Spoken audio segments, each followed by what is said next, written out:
Hi, I am Dr. Monica, periodontist from Eledent Dental Hospital, Kondapur. ఈ రోజు మన పంటి మీద ఫామ్ అయ్యే రకరకాల స్టెయిన్స్ గురించి మాట్లాడుకుందాం. నార్మల్గా ఈ స్టెయిన్స్ అనేవి మూడు రకాలు ఉంటాయి. ఒకటి ఎక్స్ట్రిన్సిక్ స్టెయిన్స్, రెండోది ఇంట్రిన్సిక్ స్టెయిన్స్ అండ్ మూడోది ఏంటంటే వయసు పెరిగే కొద్దీ కూడా మన పంటి మీద రకరకాల స్టెయిన్స్ అనేవి ఫామ్ అవుతూ ఉంటాయి. ఫస్ట్ ఎక్స్ట్రిన్సిక్ స్టెయిన్స్ అంటే ఏంటో తెలుసుకుందాం. ఈ ఎక్స్ట్రిన్సిక్ స్టెయిన్స్ అంటే ఏంటంటే మన పంటి బయట అంటే ఎనామిల్ పైన ఫామ్ అయ్యే స్టెయిన్స్ అన్నమాట. ఇవి సాధారణంగా మనం తీసుకునే ఆహార పదార్థాల వల్ల ఇవి ఫామ్ అవుతూ ఉంటాయి.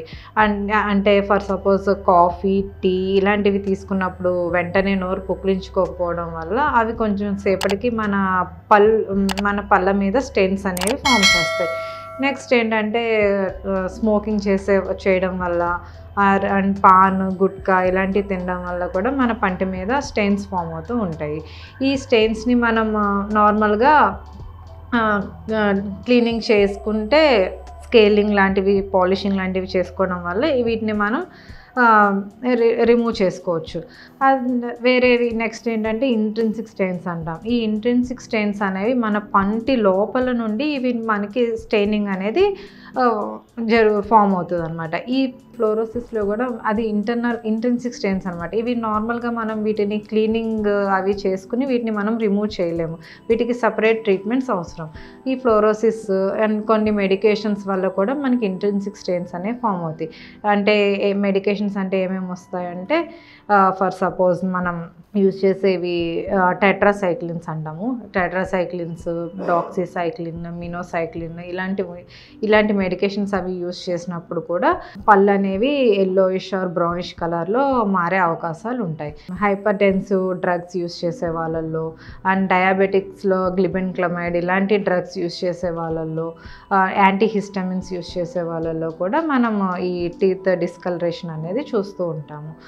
ఇంకా దేనివల్ల వస్తుంది అంటే ఎప్పుడైనా పంటికి దెబ్బ తగిలినప్పుడు లోపల మన బ్లడ్ అనేది క్లాట్ అవ్వడం వల్ల బ్లూయిష్ గ్రే కలర్లో మన పన్ను అనేది డిస్కలర్ అయిపోతుంది. ఈ క్యావిటీస్ లాంటివి ఏమన్నా ఉన్నా సరే మన పళ్ళు డిస్కలర్ అవుతూ ఉంటాయి అన్నమాట. అంటే క్యావిటీస్ ఫామ్ అయినప్పుడు అక్కడ కొంచెం నల్లగా ఆర్ బ్లూయిష్ గ్రేగా కూడా మనకు కనిపిస్తూ ఉంటాయి.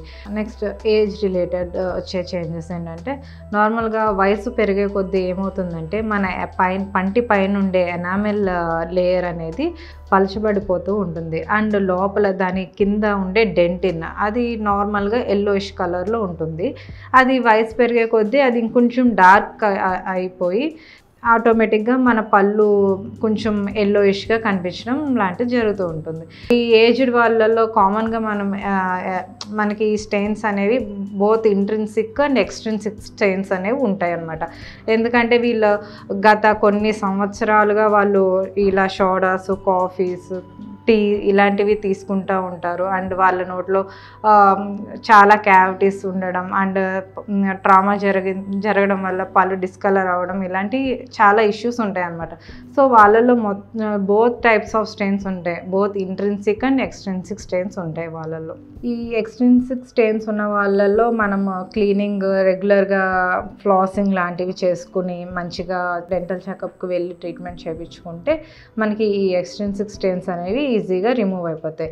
నార్మల్గా ఇంట్రిన్సిక్ స్టెయిన్స్ అనేవి ఈ అమాల్గమ్ రెస్టరేషన్స్ అలాంటివి చేయించుకుంటారు కదా, వాళ్ళల్లో కూడా ఆ రెస్టరేషన్స్ వల్ల కూడా పళ్ళు అనేవి ఇంటర్నల్గా మీ పళ్ళు అనేవి రంగు మారే అవకాశం ఉంటుంది. కానీ ఇంట్రిన్సిక్ స్టెయిన్స్ అనేవి మనం ట్రీట్ చేయడానికి చాలా ట్రీట్మెంట్స్ ఉంటాయి. బ్లీచింగ్ ఆర్ కాంపోజిట్ రెస్టరేషన్స్ కానీ, క్రౌన్స్ ఆర్ వెనీర్స్ కానీ వాటితో ట్రీట్ చేయాల్సి ఉంటుంది.